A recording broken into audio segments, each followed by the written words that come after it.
Okay, this next one's long, but I think it's juicier. Are you talking to me or talking to the camera? You. Are you talking to me on the podcast or to me out of podcast? I was talking to you out of podcast, but now I think I might include that. Damn it. Dear Shandy.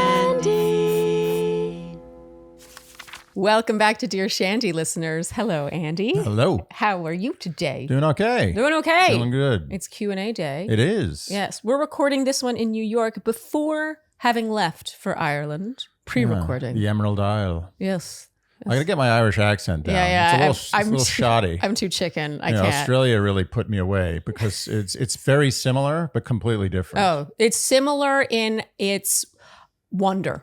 Yeah. That it's also the English language and it sounds so different. Yeah. But once it's like chewing gum and rubbing your what's the thing you do? I think it's chewing rubbing. gum and, Is it patting and rubbing? your head and rubbing your I've stomach? never been good at that. Yeah, that's the Australian and the Irish accent. For our listeners, we're both attempting it and pretty much sucking at it. Do we have any housekeeping? We don't have any housekeeping. They're after me Lucky Charms. Oh, that was good. Oh my God. You had it in your back pocket the whole time. Okay, it was not good. It was not good. I thought it was I good. only know that from Lucky Charms. Oh, so that's the only thing you know how to say in an Irish accent? It's the most racist thing I've ever heard.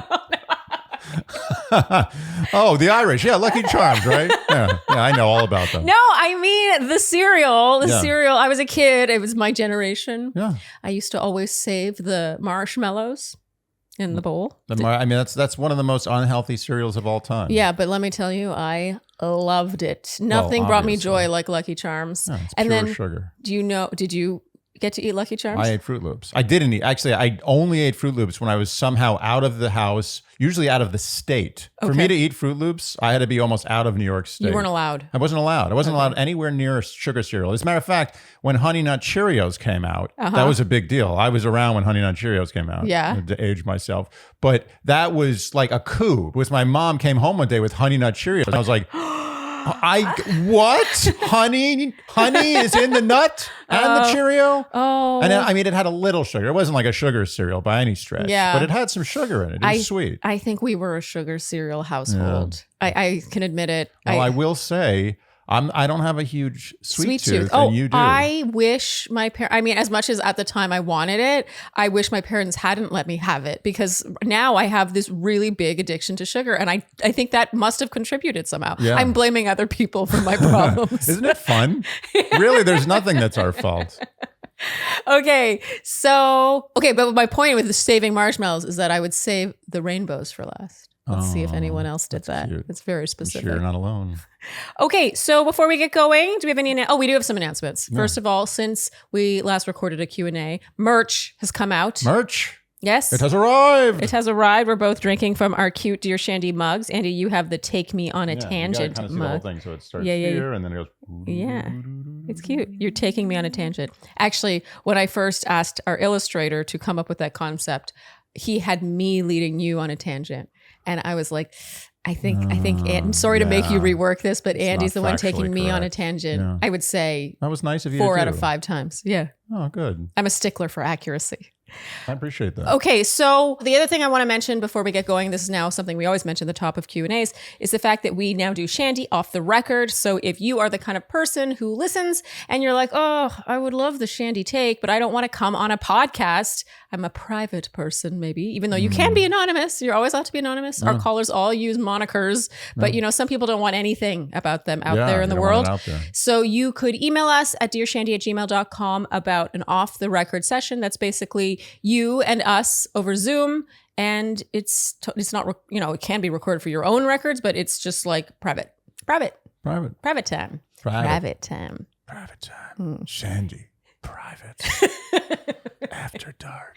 I will say they have been incredibly rewarding. We've done a bunch now, and I cannot tell you the joy they bring us. There hasn't been a miss. Every single one. I would like to think so, and the Shandys who join us are just so lovely, and oftentimes I can see why they're private. Yeah. To be honest, like I can see why their specific situation, and I think that they seem happy. Well, I think we're good at it. I do think. I think I'm not good at anything. Me too. So if I think I'm good at it, I must be good at it. I assume. Okay, do you feel ready to get going, Andy? Answering some cues. Let's answer some cues. So bad. You always sound like you're a horse neighing. Let's answer some cues. All right. This first question is from B, spelled B-E-E. Oh, as in the bug. Dear Insect, Shandy. excuse me.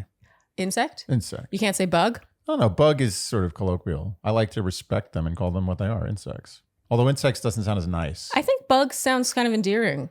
Yeah. It's affectionate. Yeah. Oh, it's a bug. That's true. Snug as a bug in a rug. Yeah, I think an insect would prefer to be called a bug. If I it had a completely choice. agree. I think you should take that back. All right.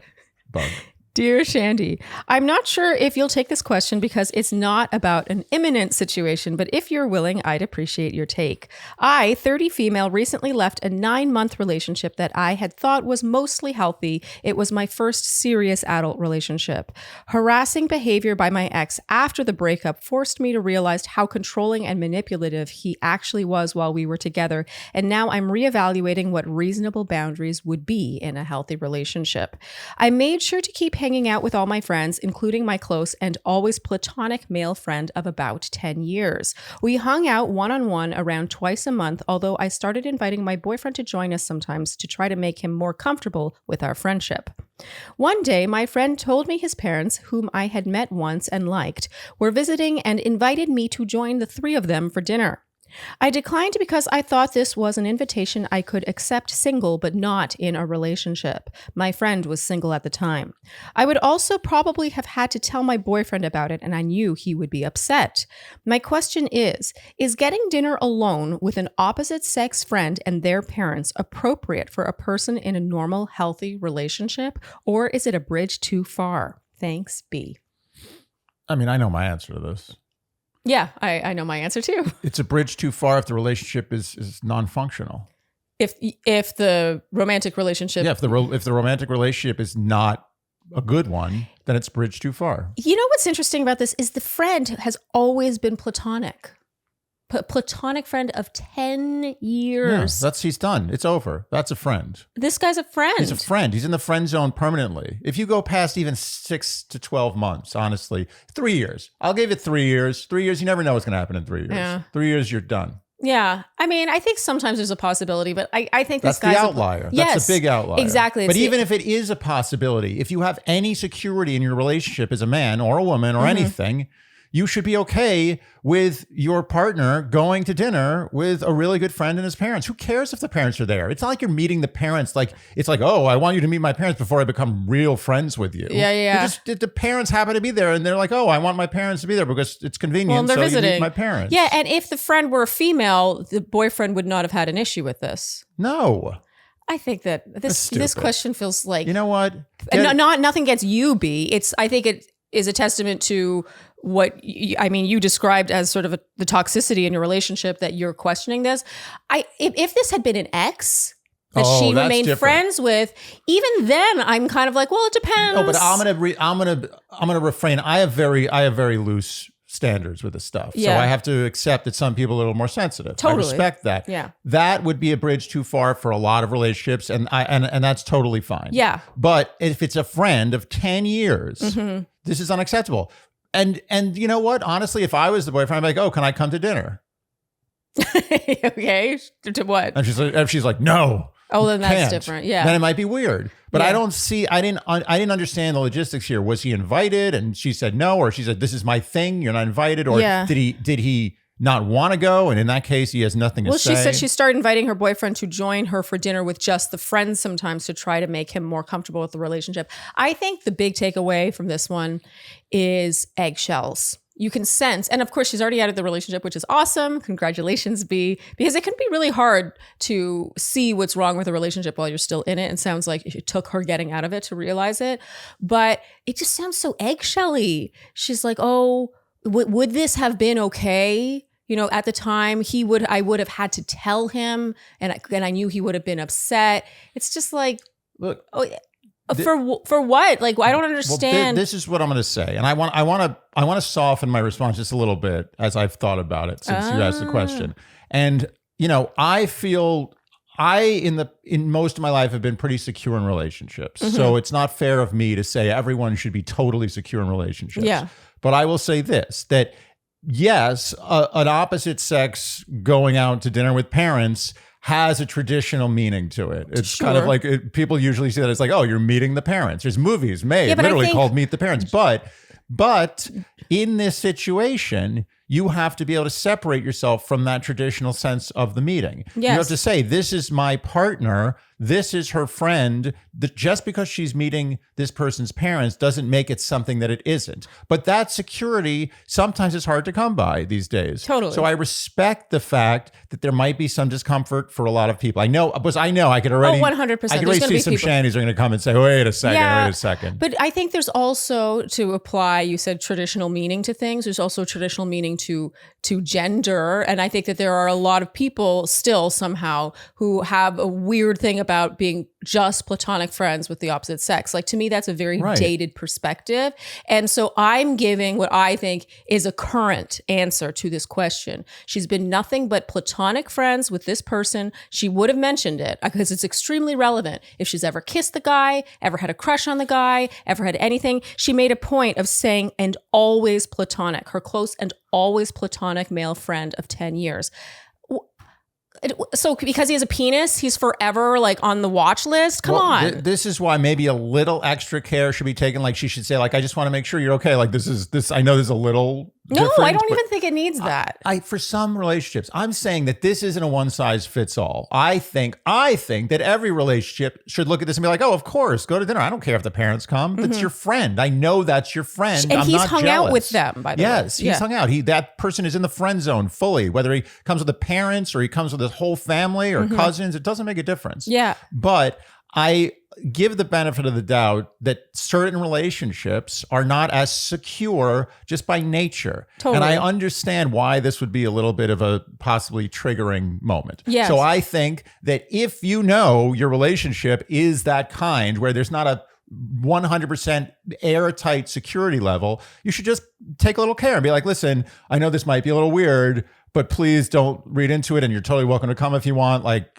you're cool with this, right? That's it. Yeah, That's no, all. I see your if you know you have that type of relationship. If not, you should not have to have any sort of explanation. I meant for this to be a quick one, but I have to touch on what you just said, which is the sense of security. I get that, trust is a thing, but I just feel like this is not the thing to worry about. The Right. trusting, like this is being open and honest. I agree. It's like my friend, his parents are over 10, you've met him, you've hung out with him many times. Like if you were doing something shady on the side, you would not be inviting him to dinners. Or and he'd things like find that. out about it after the fact. He'd be like, oh, I found out you had dinner with this guy and his parents and you never told me. Yeah, that's then that would that's be weird. different. That would be weird. Yeah. You can't do it without telling them. Yeah. Okay. All right. We answered it. Babe, you Go do your thing. Yeah. Well, she's this isn't imminent, as she put it's it. not- So yeah, it's not there's imminent. good luck, even though you don't need it. Yeah.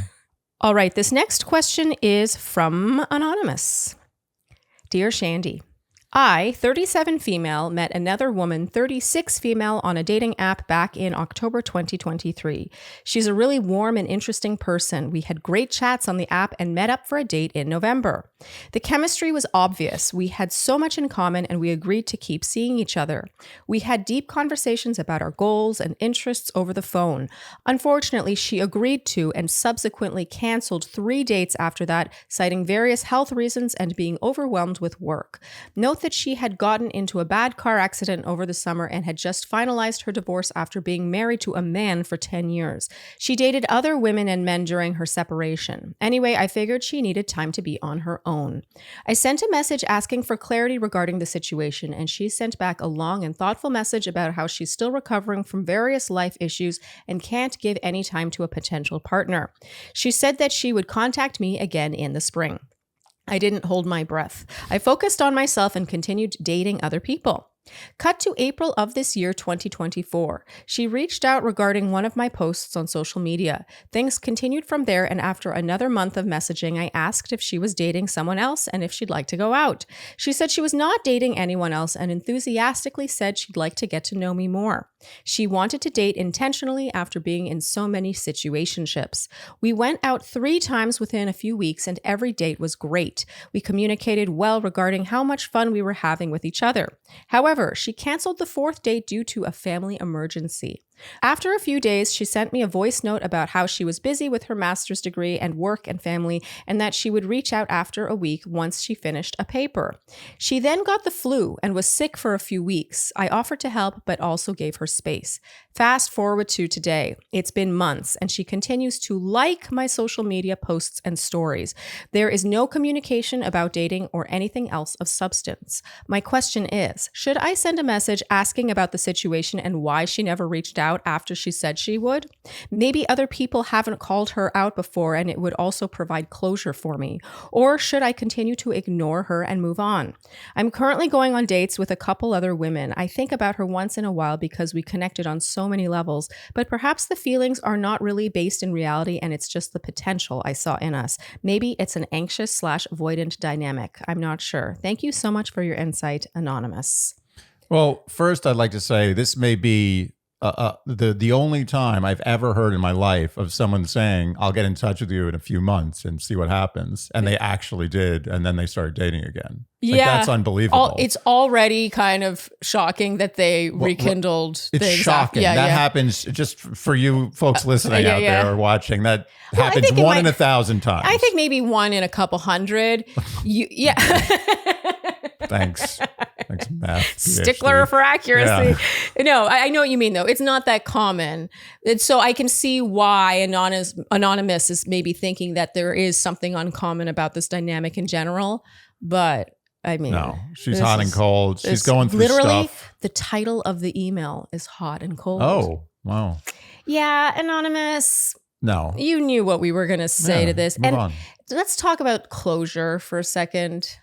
See, closure is BS. Mm-hmm. Right? And I think we've had, honestly, several guests sort of allude to this, but our most recent Hot Topic guest, Anna Runkle, the crappy childhood fairy, I really appreciated this about, I'll link it right here, about how she talked about closure. She was like, closure doesn't exist. Doesn't exist. And I think people who are seeking closure, really what they're looking for is a reopening. Is not closure. Yeah. They want not closure. Yeah. The only actual closure you can give someone is to say, I'm being executed tomorrow. Tomorrow's my last day on earth and I'm going to be dead. So there's absolutely no chance. Yeah, and there's nothing to explore it's there. It's not you. It's definitely me. Yeah. So I'm going to be dead. Andy, we are on the Emerald Isle, but look what you're wearing.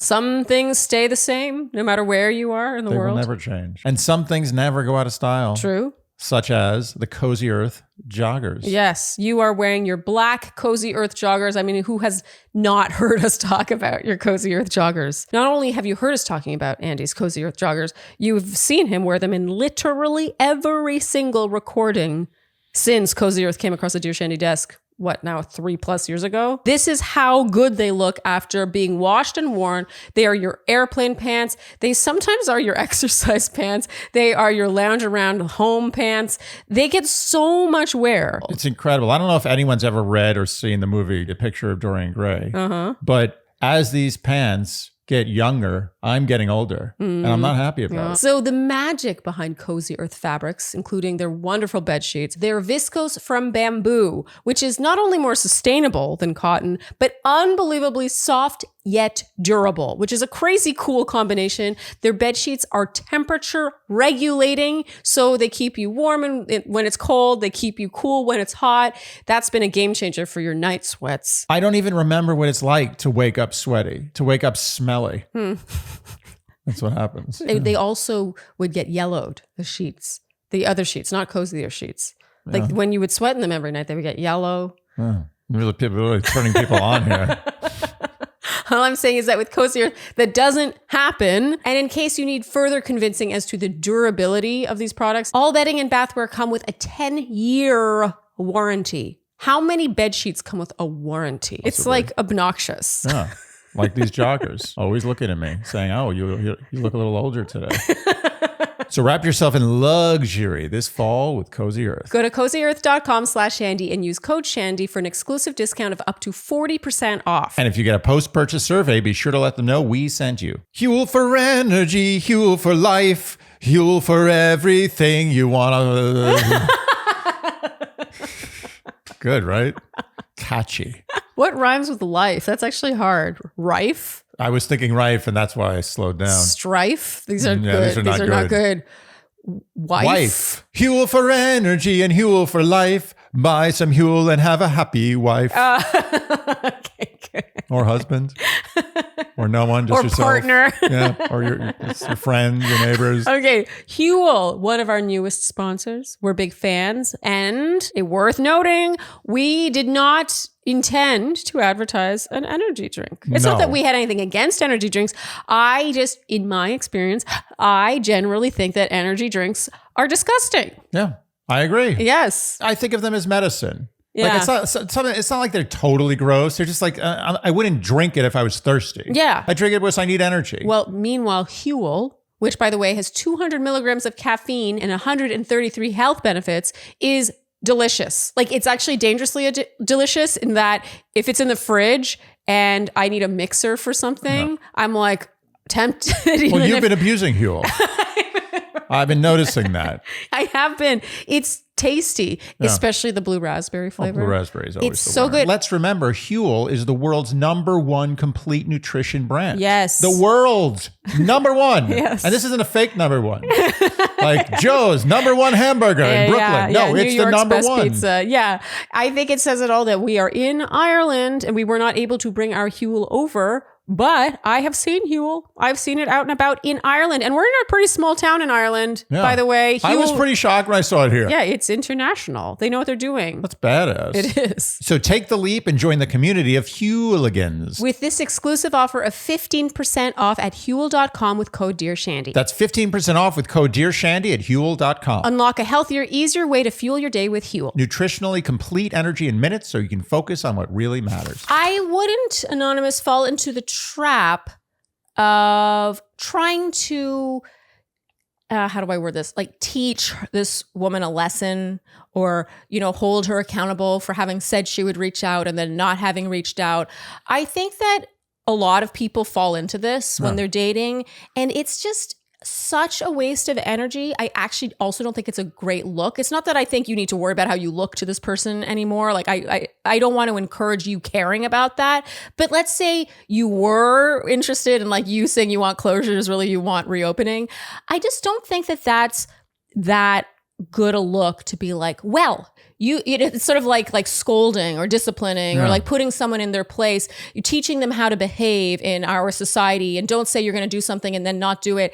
It's just not attractive. Like if I think about myself from my dating days, if a guy was like, you told me you would blah, blah, blah, blah. Like even when a girlfriend does that to me who I'm not super, super close with, and they're not that close. I'm sorry, they're not. They dated for, a handful of dates here and then a couple months later, a handful of dates there. They're not that close. If a girlfriend of that level of closeness was like, you told me you would reach out when you blah, blah, blah, and you didn't, I'd be like, well, the thing is who are you? Like back off. In early relationships, there's two things that are a huge turnoff if you're not fully both feet in. And that's a scolding or a lecture. Mm-hmm. No one wants to hear any of that if they're like kind of wishy-washy about somebody. That's the death knell. Yes. It's over. Yes. And it was over to begin with, but that's really, if you want over, ask someone to explain to you. If you definitely want closure in that sense. It's a good way to get closure. You'll get closure by silence, and then you'll know what happened. But this is the thing.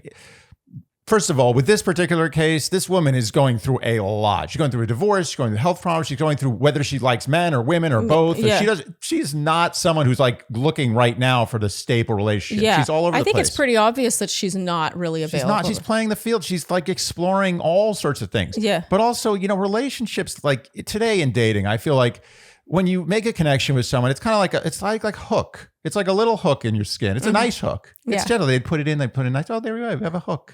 It's in your skin. It's nice. Okay. And you go around. Maybe you have 2 hooks, maybe 3 hooks, and they're all nice. But then what happens is these hooks are attached to little cords, and sometimes those cords get stuck on things. And then you're walking along, and the hook's now pulling your skin. That's what happens when someone is clearly not interested in you. You haven't taken the signals, but you continue to let them be in your life. They become these hooks that are pulling on your skin. Yeah. You ever see that movie?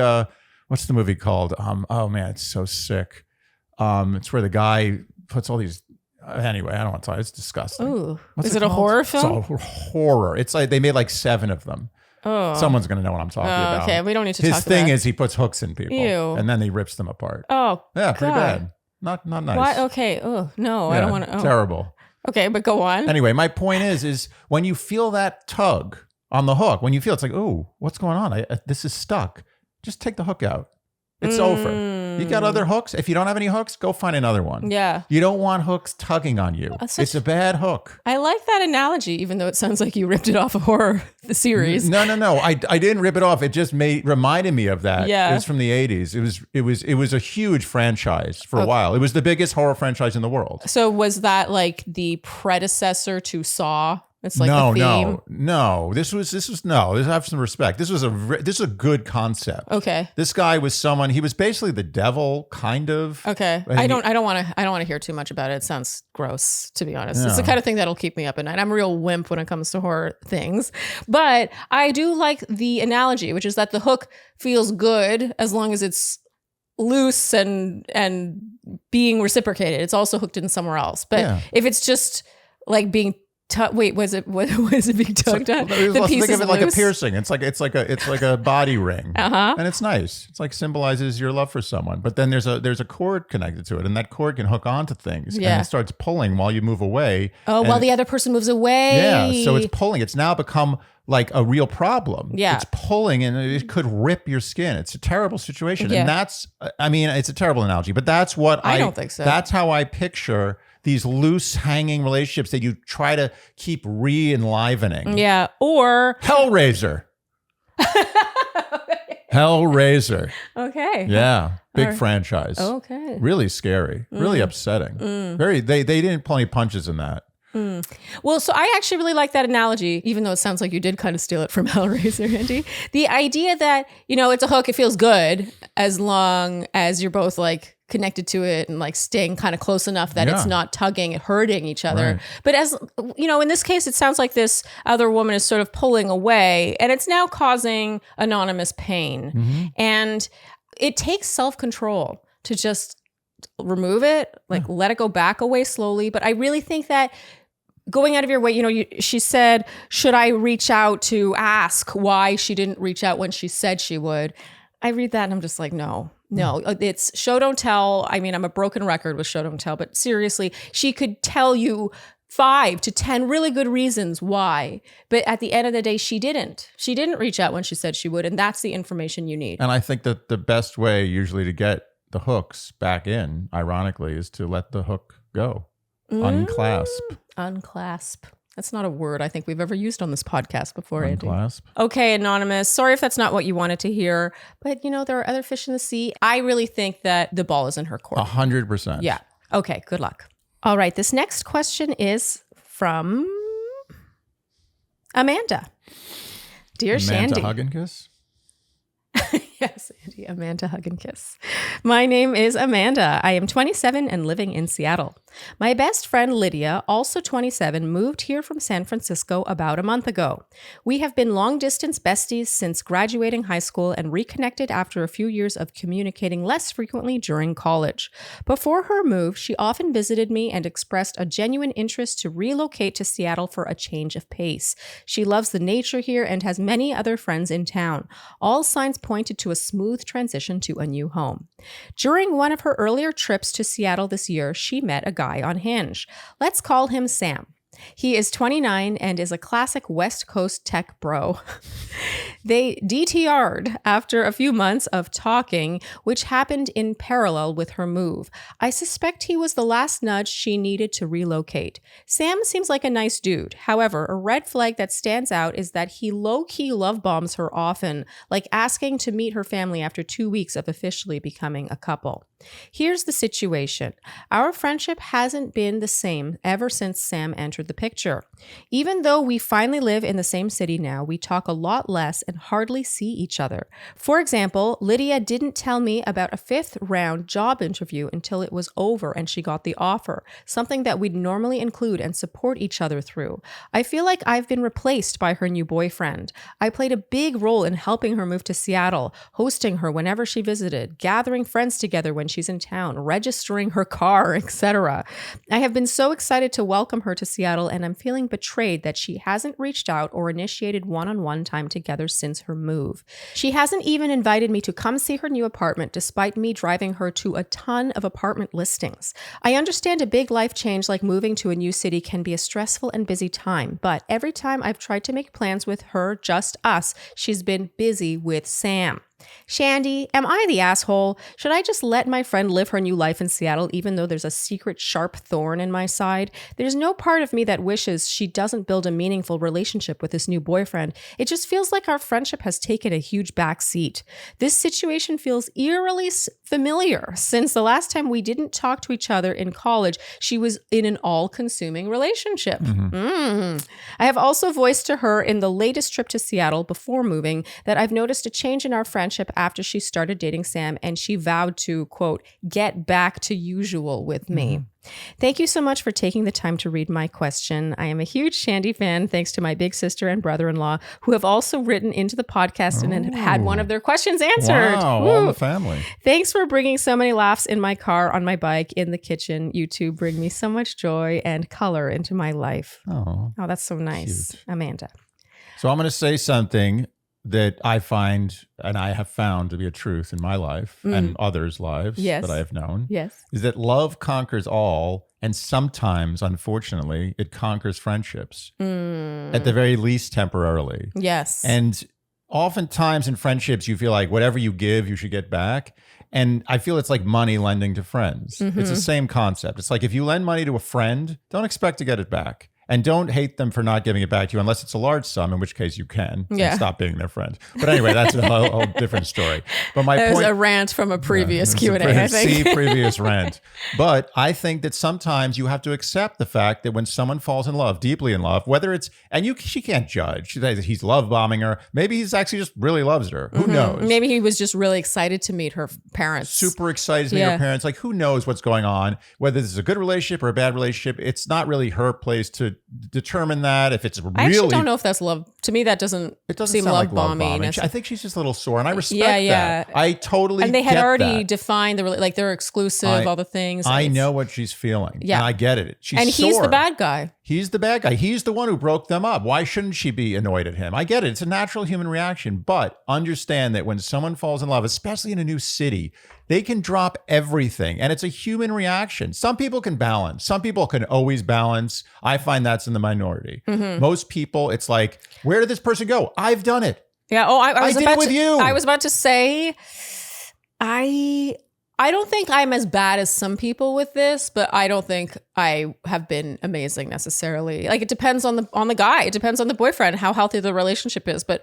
I have to admit, when I first met you, I kind of fell off the face of the earth for a while. Me too. And part of me is like not proud of that, but also part of me is like, it was my future husband and we have more fun together. Like, I have more fun with you than anyone else on the planet, including being by myself. Like, it's sort of like a drug, you know? And I think that, Amanda, I understand the betrayal. And I think that part of the problem is that Lydia has a history of this, right? She has a history of just losing herself in her relationships.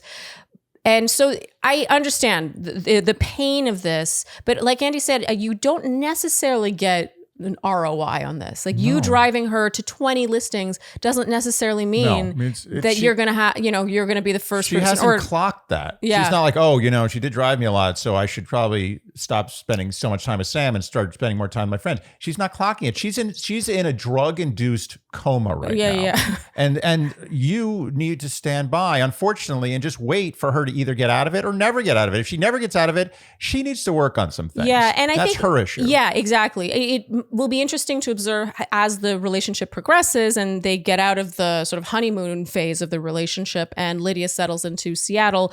If Lydia doesn't make an effort and is like, oh, hey, I'm sorry that I kind of like fell off the face of the earth for a while there, then that's a different story. Like, if she shows no self-awareness around this, but I think this is super common, first of all, and not all friends value their platonic friendships in the exact same way. And I don't mean to sound like I think Lydia has you at a 5 and you have her at a 10. It's more like it could be you put your female friendships at like a 10 and maybe she has them at like a 9. You know what I mean? But she puts her romantic relationships at a 10. So it just knocks you down that tiny bit. Yeah, I wouldn't take it personally in any way. I think you're not the only friend that she's done this to. I agree. You're probably in good company. Maybe you guys could have a support group. I mean, she could just send a simple "I miss you" text. Yeah. And like not passive aggressively. Just like, "I miss you." Or, one of these, I don't know. It's hard to not do that passive aggressively. I miss you. Yeah, miss you texts are sometimes a little tough. Yeah. Okay, so are we saying that she shouldn't? I personally, I do want to live in a world where a friend can be like, "Hey, you've been in Seattle. Like, how I still haven't seen your place." So it's like, I know you're with Sam, but I would still love to see you. I really value our friendship. I mean, honestly, oftentimes I feel like the best approach is hands off in these situations, in a lot of these types of romantic situations. But in this case, this isn't romantic. Well, it's romantic adjacent.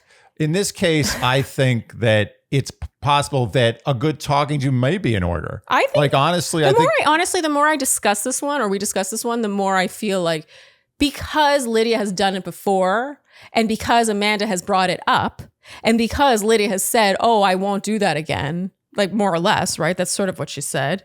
She said she vowed to get back to usual with her. I think that actually, I'm going to give advice that I don't know if I often give, but I think that Lydia can take it, Amanda. Yeah. I think that you've been a really good friend to her, like an insanely good friend. She's had her stay with her. She's driven her to listings. She registered her car and she can't be direct. The more I talk about this, the more I'm like, wait a minute, this is messed up. And I don't think she has to be like weird about it. She could just make it almost like funny. She could be like, "We are hanging out tomorrow, pick a day." Yeah. Like, it's done. Yeah. We're hanging out. I'm not doing this. And at the end of the day, it always comes from a place of love. It's because I'm your friend. I want to see you. You're my friend. Like, what the hell? I think, okay, wow. I've actually kind of changed my tune. I don't know if she has to sit back. I don't know if we ever were fully saying she should sit back. What we were saying was this happens. Yes. And it's normal and she shouldn't freak out about it. But I do think, as we've discussed it, as you've said, that maybe a little talking to is in order. I agree. Yes. Okay, Amanda, go forth and gently and lovingly confront. Yeah. Because sometimes I think people need a little like mirror held up. Jokingly confront. Yes. Make it light. Just be like, "We're hanging out. Pick a day. I'm not doing this." I'm going to be honest. I think had a friend done that with me, I actually would have appreciated it. Yeah.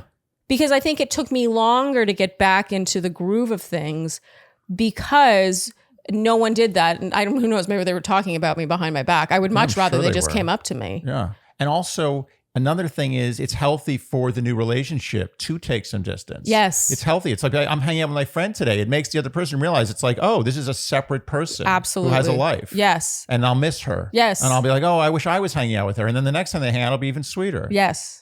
All right. So now we've come to the conclusion. We have. All right, Amanda, good luck. I don't think you need it because I think you guys actually are legit friends and a legit friend would be like, "Oh, sweet. I miss you too." This is a phase. All right. This next question is from Songless Bird. Dear Shandy. Are there songless birds? Are there? Yeah, I guess. No, pigeons have a little song. They do that cooing thing. Oh. It's not really a song. It's more of a sound. It's sad to imagine a songless bird. Actually, I think a lot of birds are songless. They just make sounds. Like a blue jay doesn't make a song. It's like, rah, rah. Yeah. He's a dick. Such a dick. Yeah, no song. Actually, how many bird sounds do you know? How many bird sounds, it's like real bird sounds do you know that you can sing? This is shockingly hard. It's really hard. Yeah. I mean, I feel like doves do a little prrr. But that's not a song. That's got to be a song. But it's still a sound. No, it's got to be a song with notes. Oh, a song is a song. It's not a sound. That is an impossible task. No, it's okay, not. all right, They're let's a hear song. it. Okay, you do it.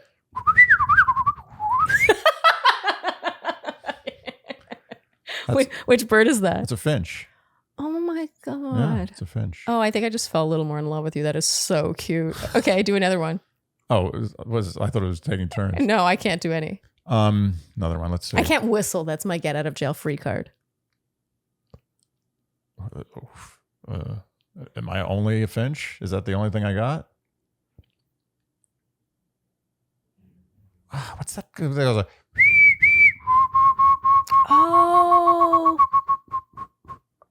I love that one. Yeah, what is that? I don't know. It's like swallow or something? I don't know, but we'll have the Shandies say. What was that one? Yeah. Okay, do one more and then we can move on. You brought this on. Yeah, this is rough.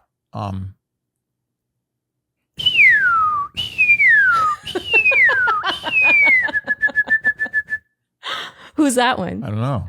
I hear it though. Oh, Andy, you love birds. Yeah, birds are great. Andy loves birds. I do. And you know what we've decided the other day? We were talking about what animals on Earth are as cute as Ruby.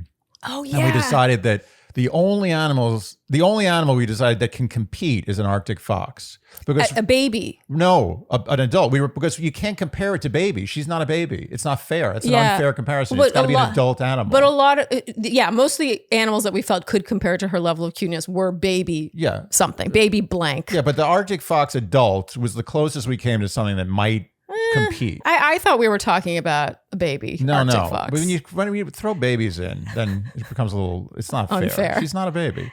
But we both decided that the cutest animals on Earth are baby birds. Baby birds. Baby, like a gosling. Yes. Chick. Come on. A chick? A chick. A little fuzzy chick. I don't know if it gets cuter than that. Yeah. It's the cutest thing ever. Yeah. Anyway. Okay. All right, moving on.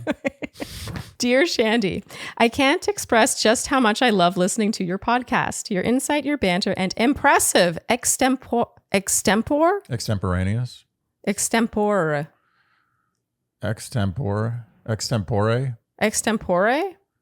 What does that mean? Meaning, oh my God, should I be not embarrassed? related to anything. It's Latin. It's the Latin root of extemporaneous. I think it's extempore, impromptu. But it's an adjective. Impromptu, spontaneous, unscripted. How do you pronounce it? Extempore? It should be extempore. Let's see. Unless it's anglified, which would wait. Extempore. Extempore. So it's extemporaneous' root. Oh, a songless bird. You just taught me a new word. Yeah, that's a high level word. That's a Shandy word. It's you know what? You're saving the syllables of extemporaneous. Extemporaneous is too much word. Just say extempore. Extempore. So impressive extempore harmonizing. Ooh. Whoa, wait, take it down a notch. I don't know. I feel a little out of my league right now. Yeah. Never fail to make my day, smiley face. I am a 26-year-old woman living in a large metropolitan U.S. city. My boyfriend, also 26, and I are coming up on our 3-year anniversary soon. However, over the past few months, I have been converging on the conclusion that I want to end things. However, we never fight. We share many similar interests, have similar senses of humor, and have similar career goals and trajectories. But still, I feel that we aren't it for each other. One small thing that has stuck with me is one of the first times we stayed over together, I was singing to myself while washing the dishes, and he asked me to stop because singing annoys him. Oh dear.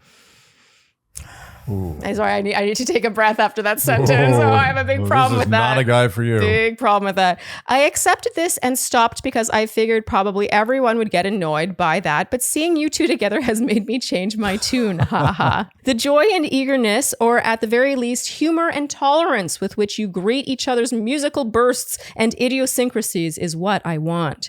Now it's been years and I don't sing around him. Oh my God. This is a small. Now I know why the song. Wait, does the cage bird? Does the cage bird? Wait, does the cage bird sing? Isn't that the name of a play or a book? Does the cage bird? Why does the cage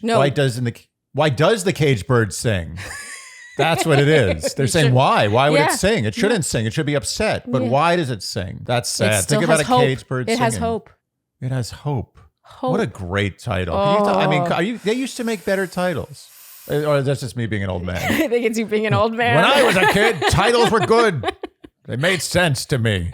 This is a small thing, but I think there are honestly many small things of the like. Small things that I'm only just becoming conscious of. Small things that have yet to become obvious to me. I've struggled to break this up before, and I don't know if he feels the same. I feel like when I initiate a breakup, it will have to come with some kind of explanation, but I can't She should sing it to him. Guess what's happening today? I am breaking up with you because you don't like my singing and you are a piece of shit. No list of reasons necessary if it's in song. Has anyone ever broken up with someone in song? I wonder. That'd be ballsy. That would be ballsy. You write, you don't do it improv. You write the whole thing. You score it. You rehearse it. Okay, and then you perform it. Okay, this is us making a pact right now. If we ever break up, the only way it will be accepted is if it's with song. I do not want a song breakup. I want a non-song breakup. Oh, yeah, that'd be kind of heartbreaking. It would be the most heartbreaking thing in the world. That's true. And it would be so insidious. Like you prepared a whole song.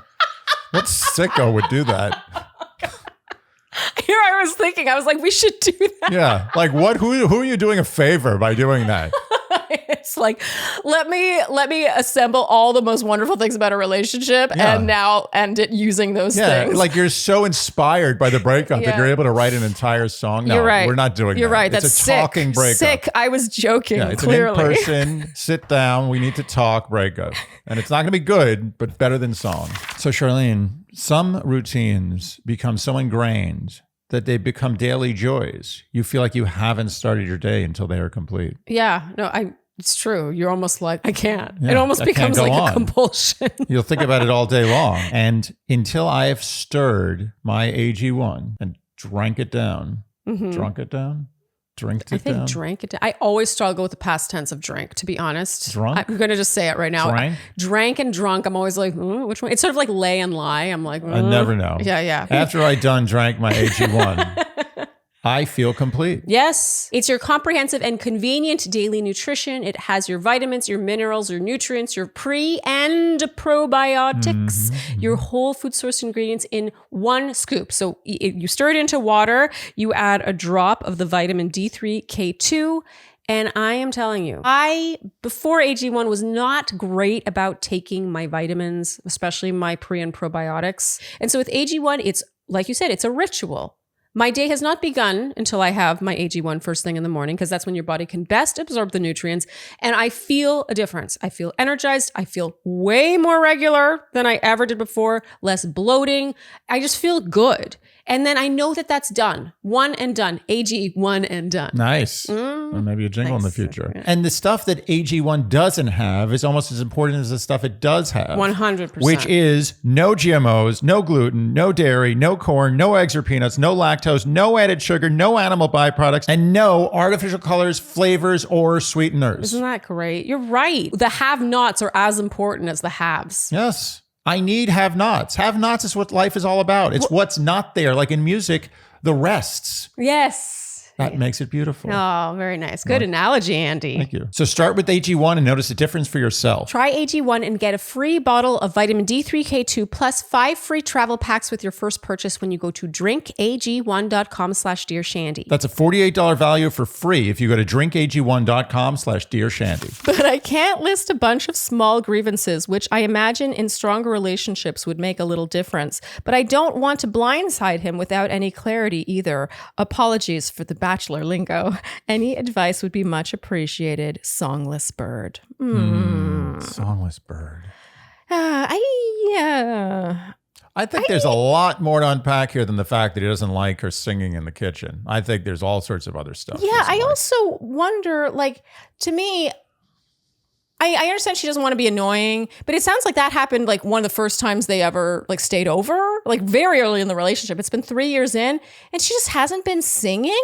Like, who cares if it annoys him? But I have to assume this is like an allegory or a parable. Like the singing is just symbolic of something bigger. This is not about singing. Yes. That was just the first spark. Well, okay, let's talk about that actually, because even I feel like from our vantage point with this podcast, people, we get, sometimes reviews that are like, I love this podcast, but I hate the singing. Yeah. And it's so interesting because to me, the singing is like part of us. And I can't expect people to like every part of us. Like you're going to be annoyed by something about someone. That's sort of like, and some of the songs are meant to be hated. That's the whole point. Yeah, exactly. And so I think there's something about song in particular that rubs certain people wrong. And because I don't speak that language, I don't understand what it is. But I think that like sometimes someone will come at you and be like, stop singing jingles. I mean, it is kind of amazing. Yeah, well, yeah, but it's just like, I literally don't understand what it is about someone being their like goofiest, like weirdest, silliest self, which to me is what our singing is. Like, what is it about that bothers you? Is it the fact that they're able to be their weirdest, goofiest self? Or is it because you hate music, or maybe you don't have like the ear for it, or maybe because we'll be a little off tune sometimes, that's what bothers you? Maybe like your ear is too good. Like, No. what is it about hating someone else's singing? No, it's a very interesting point you bring up, because I've often wondered, like, I like to think about this person waking up, they get up, they, you know, like, they brush their teeth, they wash their face, they put on their clothes, they sit down at their computer, and they're like, Andy. I think this is a very interesting point, because as much as my songs are often bad, they're not that out of tune or so upsetting sounding that it would hurt your ears. Or so frequent. Let's be honest. Or so frequent. So there are several things they could be upset about. One is someone who can be that silly. Yeah. Two is song. They're atonal. I mean, they're monotone. Yeah, they're atonal. Monotone. They're atonal. Is that the same? Kind of the same thing. I think it's tone deaf. Tone deaf. The term you're looking Sorry. for. I missed 2 strikes. But if they don't have any pitch, if they can't hear music may sound awful to them. They may not understand it. Imagine if every song was like da da da da da da da da da da da, like that's country. What you heard. That's what country sounds like. Sometimes. Often. Not old country. Most of the time, recently. Though. Most of the time today. Long time, it was actually really good. Yeah. Okay, I agree. Like Andy Williams. Yeah. You know how I feel about country is Bo Burnham's song about country music. What does it do? So I think the song is called Pandering. Oh yeah. And he has a whole country song about how country music today is pandering, and how there was once a time when country music was really good. So he sang a song about it. Great. I don't even have to talk about it. Oh, it's fantastic. Just listen to his song. He perfectly captures my feelings on country music, but continue. But I believe, in my experience, and again, I don't do deep dives into country music. I believe of all the forms of pop music, country has been the most commercialized. Yes. In my opinion. I but agree. Who knows? I agree. Because country used to be good. I swear, a long time ago it was good. Like very good. Maybe the best. Anyway. Country has taken on a different meaning too. Country it's now no longer. It's more cultural now. It used to be like bluegrass, kind of bluesy. I like bluegrass. Yeah, bluegrass was country. I like country blues and co-opted. bluegrass. Yeah. I don't know what happened. Yeah. Anyway, Okay. It is what it is. Okay. So my point is that music may, if you don't hear notes, if you can't hear melody and you can't sing yourself, it may sound upsetting. It may be like no, I'm serious. Maybe like You're noise. like, make it stop. It's like a jackhammer.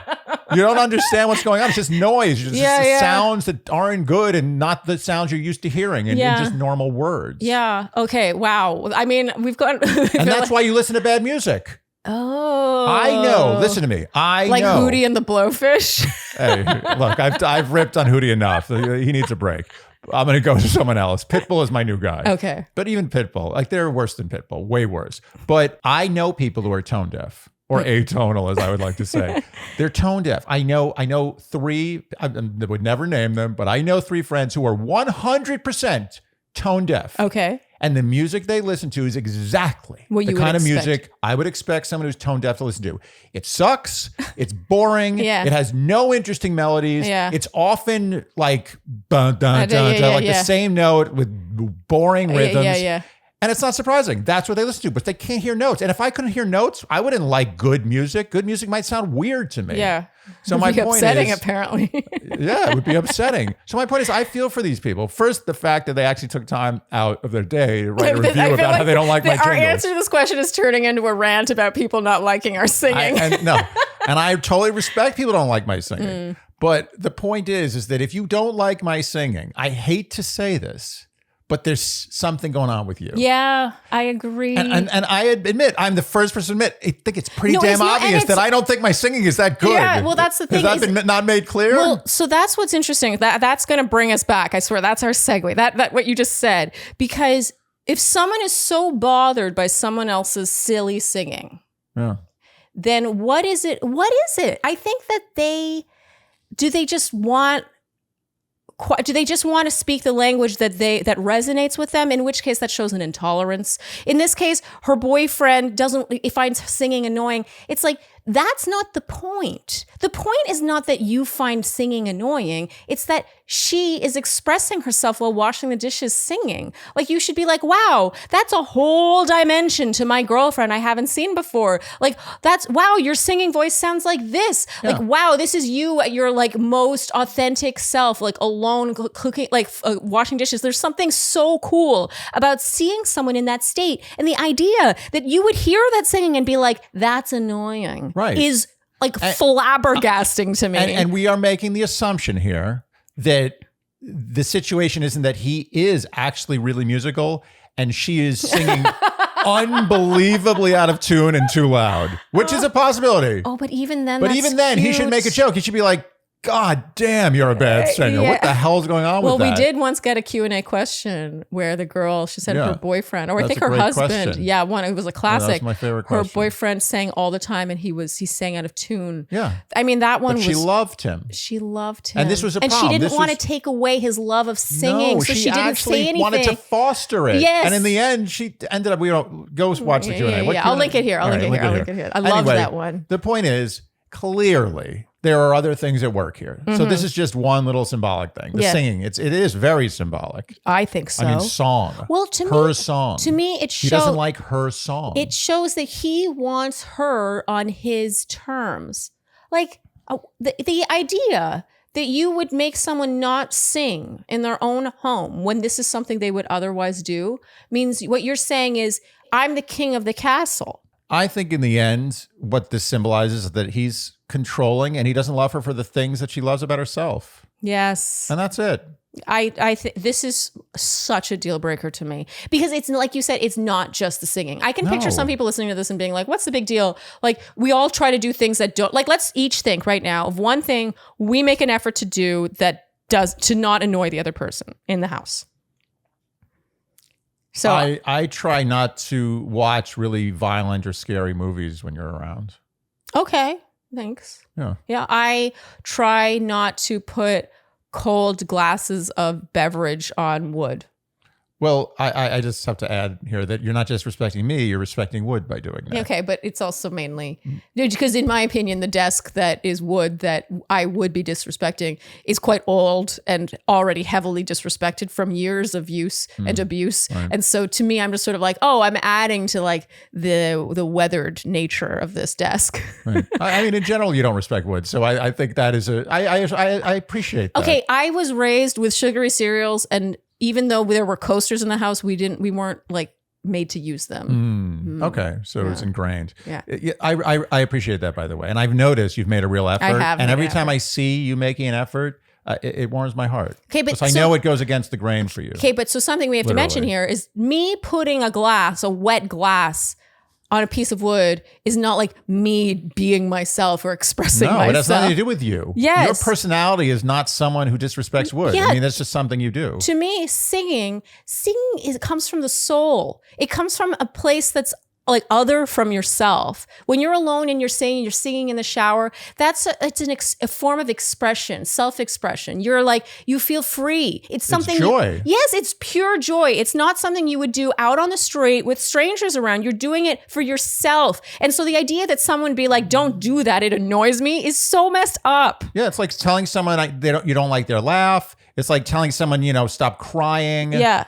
Yes. It's on that level for me. It's like you can't suppress someone's expression of their emotions. Yes. And if it's bothering you and it really is a deal breaker, then it's over. Then forget about it. Yeah. You can't work around that. Yeah. I mean, okay. Wow. I guess all this to say, Songless Bird, we really, really agree with you. I think you are spending a little too much time hemming and hawing over like what reasons to give, frankly. I think you could give this reason. This is a deal breaker for me. Personally, she can ask what he thinks the reason is after she breaks up with him. I also wonder if you know what I want her to do before she breaks up with him? I want her to just start singing. I want her to start singing in the house and caring less about whether or not it annoys him. Yeah, but that's not the point. The point is she wants to break up with him. I know. If she wants to I want revenge. Yeah, Sing all day. I don't understand what that accomplishes. What I think she should do is start singing until he complains, and then she should lead into a breakup because that's an easy setup for her. Other than like, hey, We need to talk. Yeah. Like, oh, you don't like my singing? Well, you know what? This is over. This is what it means to Yeah. me. This I don't want you to think it's because of my singing. It's because of the singing is just a symbol of our relationship. It's not working, and I'm done. A powerful symbol. Wow, we really took this one personally. This one really hit me. Come on.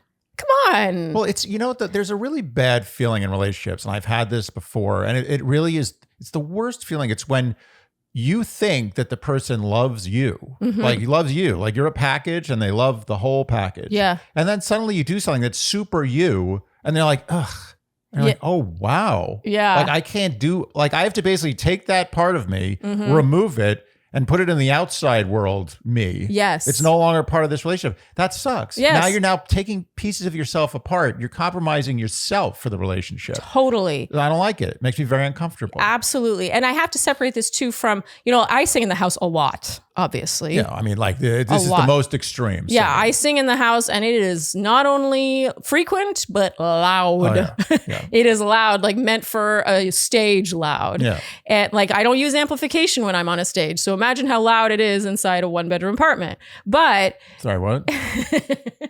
But what I love so much about you is that, of course there are times where it's like too loud and you will relocate, or you'll be like, oh, I have a phone call. Can you pause? And I instantly stop because I know that it's not you denying No, I'm not angry at you. I just need to do something. Yeah, and I'm respectful too. I'm like, I need to have a sing today. Would you rather I go get a studio? Absolutely. Or can I sing in the apartment? Yeah. And you'll be like, oh, this is what I have today. It's like, no, you're fine to sing in the apartment. Your singing is not an expression of joy. Your singing is your job. Oh, okay. Yeah. And when you do sing out of joy, I love it. And you do sing out of joy sometimes. You'll sing like a pop song. I actually think you sing out of joy in the apartment more than I do. That's true. Yeah. I'm constantly singing. Andy is constantly singing, and I love it. Aww. I love your singing, and you'll whistle sing. You're just constantly making music, and it makes me so, so happy. Yeah. And it's often a little out of tune If sometimes. I could leave a review, it would be 10 stars. 10 stars for Andy's singing. Okay, all right. Okay, Song This Bird. Good luck. I think you'll kind of need it because breaking up is hard to do. Nice. Do, do, do, do, do, do, do. Don't you leave my heart in misery. Then you go, then I'll be blue. Because breaking up is hard to do. No? Could you stop singing? Am I annoying you? Okay, Songless Bird, good luck. All right, Andy, that is a wrap for this Q&A. All right. If you enjoyed what you heard today, you know what we will ask of you, and that is to like, subscribe, hit the notification bell, follow us on Instagram, and TikTok, leave us Apple and Spotify podcast ratings and reviews. Tell your friends, and be sure to go to dearshandy.com/merch to check out our merch. Da, da, da, da, da, da, da, da, da. We have clothes and mugs and fun things. Stickers. Isn't that cute? Yeah, stickers. I like stickers. My sister told me that we should do stickers. And people are really she's buying the right. stickers. Yeah. Stickers are great. They Reminds are. you of childhood. Yeah. I have one on my laptop. Oh, you do? I noticed that. Was very cute. I like scratch and sniff stickers. Oh, we don't have scratch and sniff stickers. Yeah, I used to love those. Me too. Man. What was your favorite flavor of scratch and sniff? I had some prized scratch and sniff stickers. I know mine top two, no question. Oh, Yeah. What were they? Banana and pineapple. Oh, that's really Yeah, cute. they make the scratch and sniff people make a good flavor in banana and pineapple. I The think- others are a little obvious. I think I always liked grape because I always felt that the grape flavor was like consistent across the board. Like I like the fake grape flavor. Well, my grape flavor is my favorite artificial flavor Yeah. in most things. Solid. Just not necessarily in scratch and sniff. Yeah, meanwhile, like watermelon flavor, like sometimes it's good, no. sometimes it's Oh, not. watermelon is- strawberry, it's all over the map. All over the Yeah, place, but grape, yeah. you're like, I'm always gonna like grape. Grape is always, if you're in doubt and you need an artificial flavor, you always go with grape. Absolutely. Or I will also add blue raspberry. Yeah, blue raspberry. Who invented blue raspberry? I don't know. It's that talk about an artificial flavor, but also surprisingly consistent. It's interesting because raspberry on its own, somehow just not really a flavor. It's always blue. It's hard to capture raspberry Yeah, in an raspberry artificial is flavor. nuanced. Yeah, I gotta say that though the king is A great. little too tart. Yeah. Yeah. Okay. All right. Okay. And generally do all the things you do to support a podcast you enjoy. Thank you so much for tuning in, and we'll see you next time on Okay. Ruby. Ruby. Oh my God. Come on. Ruby. Come on, over here. Come on. Come on. Over here. Right here. No, right here. Come on. Come on. Over here. Oh, she didn't even think about it. She didn't even look at me. Sorry. Oh, but she's not sitting. Oh. Ribby, take 2. Come on. Come on, Ribby. Oh, yes. Come on. You got it. High five. Yes. Right here. Come. Oh. Wow. Sorry. It's 0 for 2. the lap is more inviting. That's all it is. You're too bony. Yeah, I agree. Thank you so much for tuning in, and we'll see you next time on Dear Shandy. Bye-bye.